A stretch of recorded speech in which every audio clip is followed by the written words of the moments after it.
Mike Moore Media, the first place to hear Rockingham County news and information. On the media line, Rodney Cates, Director, Rockingham County Emergency Services 911. Hey, Rodney, how you doing?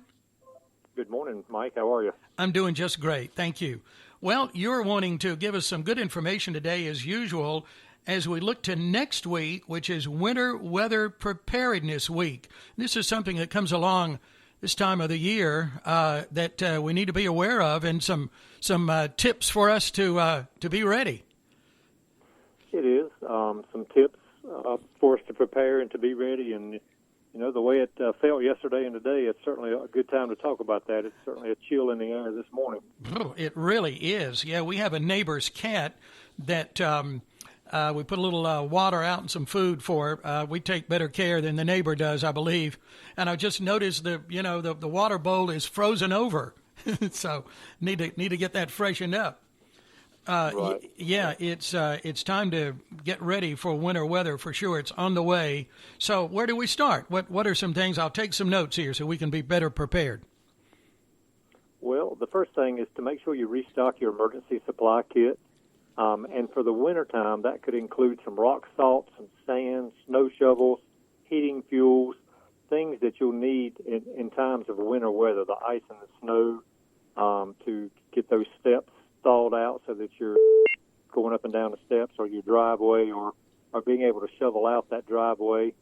Another big thing that we see every year, and you see it nationwide, generators and grill safety. Generators, grill, anything that produces gas or burns from a fuel creates carbon monoxide or CO. It's a poisonous, colorless, odorless gas that's produced from burning fuels, again, such as gasoline, propane, or natural gas. Mm-hmm. We want to always remember to use charcoal and gas grills outside and not inside the home. The news reports it every year that somebody has brought a generator inside or they have a grill inside that they're trying to stay warm by. And again, those things are creating carbon monoxide, colorless, odorless. It's the silent killer. That's what it's called. And we don't know that it's happening to us until it's too late. Extremely dangerous. Yes, very much so. A note that we received from the state, and reading it verbatim, says never run a gas-powered generator in your home or garage. Carbon monoxide can make you sick and even lead to death. And actually was a news report, I don't remember where it was from, this morning about some people, their carbon monoxide detector went off to notify them that they were having a problem. But again, this is a silent, odorless, colorless product that can certainly lead to death, and we certainly don't want that to happen with anyone. No. That's just common. That's just common sense there with things like that. But sometimes people, common sense seems to not work in some situations. Well, you know, people sometimes don't have adequate heat in their homes, and they're doing what they can do to keep family warm or keep themselves warm, and sometimes we have a very negative outcome from that. So, please encourage people to be safe with those type of things. You know, this time of year and any time. Mm-hmm. Okay. And you mentioned pets earlier. Another key thing is pet safety. We at the 911 Center received numerous calls about people wanting to check on the well-being of pets and outside animals. So if we have pets, make sure we limit the time that they're outside during these freezing temperatures. And again, make sure if they have facilities that are outside, make sure that those facilities block the wind or the rain or the elements away from them. To take care of those pets and make sure that they're safe during these times as well. Mm-hmm. Sure. Another big thing that we want to just educate people on is hypothermia. Certainly with the colder weather coming, people that are outside have to be outside. We want to recognize the signs of hypothermia, which could be confusion, shivering. Sometimes it's difficulty speaking. Stiff muscles, people tend to kind of lock up when they become hypothermic. Recognizing those signs, recognizing the need to get to a warmer environment if those signs start presenting themselves, and or dialing 911 to get EMS help there should we encounter someone who's having these types of situations. Mm-hmm. Okay. And I guess lastly, you know, we we don't like the ice storms, and we're prone to having those in this part of the state. But ice pulls down on those power lines, and it pulls down on the tree limbs that then touch the power lines. We want to encourage people to always stay away from those power lines that have fallen, or those that may be sagging. Those are still energized lines, and it can certainly lead to death if one were to touch those or become in contact with those. Always consider power lines energized, as well as trees or limbs that are touching those. Those trees and tree limbs become energized as well, and certainly create a hazard to anyone that could come in contact with them. So we want to encourage people to stay away from those sagging lines, fallen lines, tree limbs that are down, anything of that nature. Just stay away from it and enhance your safety by calling the authorities and letting them take care of it, and just stay away from hazards like that. Mm-hmm. Sure. Okay. Well, that's some wonderful advice. And I wanted to mention one thing. You right in the beginning, you were talking about, kind of reminds me, every year we hear about people with the Thanksgiving turkey and issues there with those the things they do and preparing the turkeys and putting them in those the big cookers and all of that. Luckily, thankfully, I didn't hear about that around here. I'm sure that's happened other places. It always does. Did you have any reports of that this past week? Not that I'm aware of. It appears that everybody did exercise safety while deep frying those turkeys, and we've not had any reports that I know of any incidents from the deep frying of the turkeys over the holiday Good, period. Good. Well, that's good to hear. We had a lot of rain last week, and it kind of overloaded pump stations around, and a lot of water came down, though. Any real remaining issues from that, or is that all kind of gone in by now?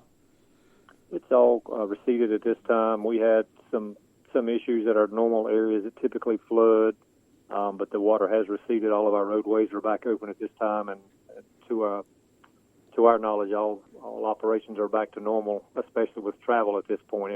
All roadways are open, and we're good at this point. Mm-hmm. Yeah. I know one section, because of a washout a couple of months back, Mineral Springs Road there in Madison, just right outside of town there at the bridge, I think it's still closed for a while as DOT repairs that area there. But, well, I appreciate the Winter Weather Preparedness Week tips. Thank you, Rodney. Well, they're good, and certainly that the winter weather is coming in on us, and, the snowfall is nice and pretty, and we enjoy it, and the children enjoy playing in it, but it can certainly create some hazards, and we just want everybody to be mindful of what those hazards are to enhance their safety during those times. Yeah, we certainly do. Let's make it a safe holiday. One other thing before we get away, we also hear at this time of the year about problems with Christmas trees and candle lights and extension cords and candles and things like that. Maybe some information there so we can make sure we do the right thing there, Rodney. Yeah, one of the biggest things that we see are drop cords that are not adequate to carry the electrical load that they're plugged into. Make sure that if you have decorations, specifically those inside, that there's a drop cord that is sufficient enough to carry the electrical current. Some of these smaller drop cords, you can actually feel the drop cord getting hot when a lot of things are plugged into it. That's what happens. That cord melts down. It overheats, which then causes a fire. If you have a live Christmas tree that has dried out over a period of time that you've had it up in your home, that thing can ignite in just a matter of seconds. And then you have wrapped presents of paper underneath those trees and ignites. There's just a lot of fuel there for that fire to just take off immediately. So make sure those live Christmas trees are well watered in the base of the tree or the tree holder. Make sure that's full of water to keep that tree from drying out as much as possible. Make sure that candles and any type of live flame are away from any type of decorations, and ensure that those electrical cords are sufficient to carry the load that they're plugged into. Mm-hmm. I was with someone recently. They just bought an extension cord in one of the chain stores, and I was looking at it. They had not used it yet. It was for to hook up a radio, and it didn't have a UL label on it. And I said, I wouldn't use this. How important is that?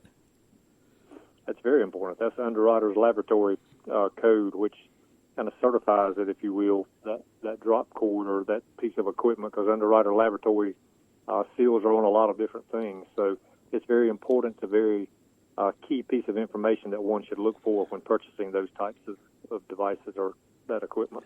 Well, the individual had purchased this, I think it was at a dollar store or something like that, and I said I would just toss this one or take it back and get one. Make sure you have that on it, because I know that's something we want to see on things like that for sure. That's true. That's right. Okay. All right. Well, thank you. Always good to talk to you. I appreciate the good information, and I hope you and your family and your staff there at Emergency Services and all the 911 crew have a Merry Christmas. All right, Mike. Same to you and to the listeners. We hope everybody has a safe and happy holiday, and we look forward to talking to you again next month. You bet. Talk to you in January. Thank you, Rodney. Yes, sir. Thank you. Rodney Cates is Director of Rockingham County Emergency Services 911. You can get more information a couple of places on the county website, and that is myrockinghamcountync.com, and on Facebook. In fact, I'm there now looking at this, Rockingham County Emergency Services.